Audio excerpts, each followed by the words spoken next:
There's a man in the woods. What a spectacle. Before the stories started, this school was still respectable. My students used to skip down the hill to the honeysuckle, pluck a couple, and collect their nectar till they picked their fill. Except one obnoxious kid, Sid, who just watched them eat the flowers while he seethed and scowled because he couldn't bear to share his sweet treats throughout our recess hour. I remember Sid saying, "There's a man in the woods." That's how the rumors began.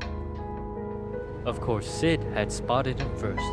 The poor kids. He got him immersed in his spiel about a serial killer whose gun barrel glint hints at peril. A visit to the nurse, or worse, a hearse, waiting just beyond the dale.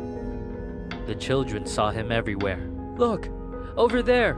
That man had Batman ears, we swear, and crazy yellow eyes. We saw something rusty. His shotgun? It must be. I saw a lady's severed thigh." Trust me, every word I heard was absurd. Yet each day Sid would stray down way past the playground. Who else was brave enough to save us from the killer's next plot? The rest of the lot would stop back at the blacktop, sure that any closer they were bound to be found deep in the woods, left to rot. I pleaded for the kids to think and learn to be mature, but after a few more rumors doomed my attempts to prove the school was secure, their fear was undeterred, and when the buses drove them all home, the parents finally heard. Everything just blew up. I received a wall of emails and calls full of shrieks, wails, and all from terrified families who'd heard word of the murderer and didn't like my lack of action at all. What was I supposed to do? Comb the whole forest? Yeah, right. Would you?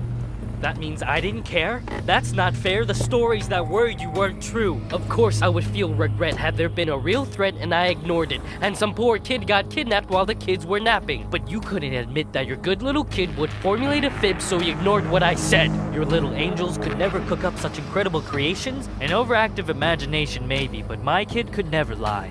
How dare I? Accuse a child of being dishonest? Just monstrous.